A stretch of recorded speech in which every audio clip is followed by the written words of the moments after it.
मैं बिहार के एक गांव की रहने वाली थी। मैंने 18वां साल पार किया ही था कि मेरी शादी राजेश से हो गई। राजेश भी गांव का रहने वाला था। मेरे गांव से 10 किलोमीटर दूर उसका गांव था। उसके पिता गांव में मेहनत मजदूरी करके परिवार का पालन पोषण करते थे। वह शादी के 2 साल पहले से बनारस में एक प्राइवेट कंपनी में चपरासी था। शादी के लिए राजेश ने 10 दिनों की छुट्टी ली थी, लेकिन मेरे हुस्न सवाब के मुँहपूस में ऐसा बधा कि 30 दिन तक बनारस नहीं गया। जब घर से राजेश विदा हुआ तो मुझको भरोसा दिलाया था जल्दी आऊँगा। अब तुम्हारे बिना काम में मन नहीं लगेगा मेरा। मैंने राजेश के साथ जाने को कहा था, लेकिन उसकी मजबूरी यह थी कि 4 दोस्तों के साथ वह मुझको रख नहीं सकता था। राजेश ने मुझसे कहा, तुम 4-5 महीने रुक जाओ, कोई अच्छा सा कमरा ले लूँगा तो आकर तुम्हें ले चलूँगा। फिर वह मुझको घर पर छोड़कर बनारस चला गया। फिर शुरू हो गई मेरी परेशानियाँ। पति का बिछड़ना मेरे लिए बड़ा दुखदाई था। दिन काटे नहीं कटता था, रात बिताए नहीं बीतती थी।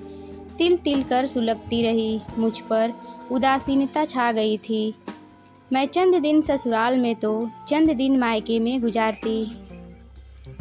साजन बिन सुहागन, मेरा मन ना ससुराल में लगता ना मायके में। मगर ऐसी हालत में भी मैंने अपने कदमों को कभी बहकने नहीं दिया था। पति की अमानत को हर हालत में संभालना मैं बखूबी जानती थी। इसलिए ससुराल और मायके के मनचलों की बुरी कोशिशों को मैं कभी कामयाब नहीं होने देती थी। ससुराल में सास ससुर के अलावा 2 छोटी नंदें थीं। मायके में माता पिता के अलावा छोटा भाई अमन था। मैंने जैसे तैसे 1 साल काट दिया, मगर उसके बाद मैं पति से मिलने के लिए उतावली हो गई। हुआ यह कि बनारस जाने के 6 महीने तक राजेश ने मुझे बार बार फ़ोन किया, मगर उसके बाद उसने फ़ोन करना बंद कर दिया। उसने रुपए भेजना भी बंद कर दिया। राजेश को फ़ोन करने पर उसका फ़ोन स्विच ऑफ आता था। शायद उसने फ़ोन नंबर बदल दिया था। किसी को कुछ समझ नहीं आ रहा था कि आखिर राजेश ने एकदम से परिवार से संबंध क्यों तोड़ दिया। गांव के लोगों को यह शक था कि राजेश को शायद मनपसंद बीवी नहीं मिली, इसलिए उसने घर वालों व बीवी से संबंध तोड़ लिया है। लेकिन मैं यह बात मानने के लिए तैयार नहीं थी। मैं तो अपने साजन की नज़रों में 14वीं की चांद थी। राजेश जिस कंपनी में नौकरी करता था उसका पता मेरे पास था। राजेश के बताए हुए कंपनी वालों को रजिस्टर चिट्ठी भेजी गई। 15 दिन बाद कंपनी का जवाब आ गया। चिट्ठी में लिखा था कि राजेश 6 महीने पहले नौकरी छोड़ चुका था। सभी परेशान हो गए। बनारस जाकर राजेश का पता लगाने के सिवा अब और कोई रास्ता नहीं था। मेरे पिता अपंग थे। कहीं आने जाने में उन्हें काफ़ी परेशानी होती थी। वह बनारस नहीं जा सकते थे। मेरे ससुर हमेशा बीमार रहते थे।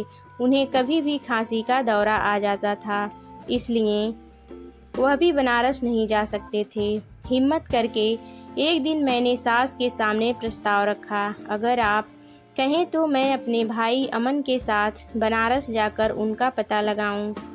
परिवार के लोगों ने टिकट खरीदकर अमन के साथ मुझको बनारस जाने वाली ट्रेन में बिठा दिया। राजेश जिस कंपनी में काम करता था, सबसे पहले मैं वहां गई। वहां के स्टाफ व कंपनी के मैनेजर ने मुझे साफ कह दिया कि 6 महीने से राजेश का कोई अता पता नहीं है। उसके बाद मैं वहां गई जहां राजेश अपने 4 दोस्तों के साथ एक ही कमरे में रहता था। उस समय 3 ही दोस्त थे। एक गांव गया हुआ था। तीनों दोस्तों ने मेरा भरपूर स्वागत किया। उन्होंने मुझे बताया कि 6 महीने पहले राजेश यहाँ से यह कहकर चला गया था कि उसे एक अच्छी नौकरी और रहने की जगह मिल गई है। मगर सच्चाई कुछ और थी। कैसी सच्चाई, यह पूछते हुए मेरा दिल धड़कने लगा। दरअसल उसे किसी अमीर औरत से प्यार हो गया था। वह उसी के साथ रहने चला गया था। 3 दोस्तों में से एक दोस्त ने बताया, मुझको लगा जैसे मेरे दिल की धड़कन बंद हो जाएगी और मैं मर जाऊंगी। मेरे हाथ पैर सुन्न हो गए थे, मगर जल्दी ही मैंने अपने आप को काबू में कर लिया। मैंने पूछा, वह औरत कहाँ रहती है? तीनों में से एक ने कहा, यह हम तीनों में से किसी को पता नहीं है, सिर्फ सोहन को पता है। उस औरत के बारे में हम लोगों ने उससे बहुत पूछा था, मगर उसने बताया नहीं था। उसका कहना था कि उसने राजेश से वादा किया है कि उसकी प्रेमिका के बारे में वह किसी को कुछ नहीं बताएगा। सोहन कौन? मैंने पूछा।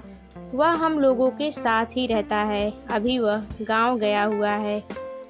वह 1 महीने बाद आएगा। आप पूछ कर देखिएगा, शायद वह आपको बता दे। मगर तब तक मैं कहाँ रहूँ? चाहे तो आप इसी कमरे में रह सकती हैं। रात में हम लोग इधर उधर सो लेंगे, मगर मैं उन लोगों के साथ रहने को तैयार नहीं हुई। मुझे मेरे पति की बात याद आ गई थी। गांव से विदा लेते समय राजेश ने कहा था, मैं तुम्हें ले जाकर अपने साथ रख सकता था, मगर दोस्तों पर भरोसा करना ठीक नहीं है। वैसे तो वे बहुत अच्छे हैं, मगर कब उनकी नीयत बदल जाए और तुम्हारी इज्जत पर दाग लगा दें, इसकी कोई गारंटी नहीं है। मैं अपने भाई अमन के साथ एक धर्मशाला में चली गई। धर्मशाला में मुझे सिर्फ 3 दिन रहने दिया गया। चौथे दिन वहाँ से मुझे जाने के लिए कह दिया गया, तो मजबूर होकर मुझे धर्मशाला छोड़नी पड़ी। गांव से चलते समय मुझको पूरा यकीन था कि बनारस जाकर मैं अपने पति को ढूंढ लूँगी, लेकिन ऐसा नहीं हुआ। फिर मायूस होकर गंगा के किनारे बैठकर मैं यह सोच रही थी कि अब मुझे क्या करना चाहिए। पास ही मेरा 10 साल का भाई अमन बैठा हुआ था।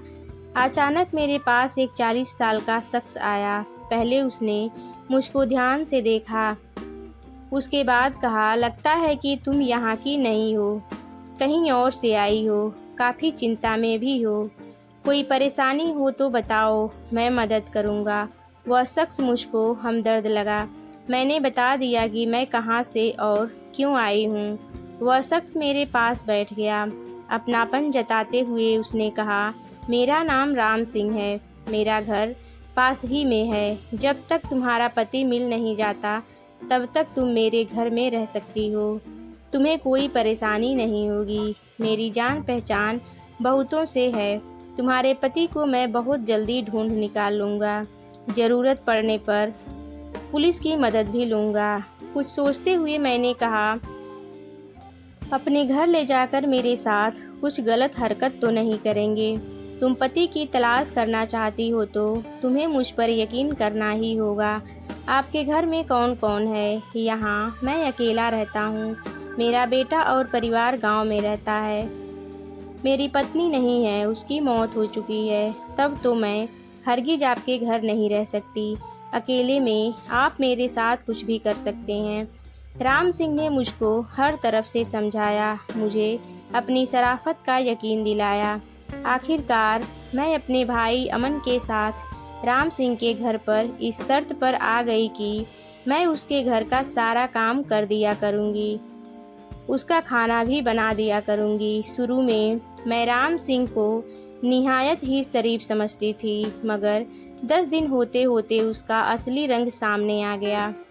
राम सिंह अक्सर किसी न किसी बहाने से मेरे पास आ जाता था। यहाँ तक कि जब मैं रसोई घर में खाना बना रही होती तो वह मेरे करीब आकर चुपके से मेरा अंग छू देता था।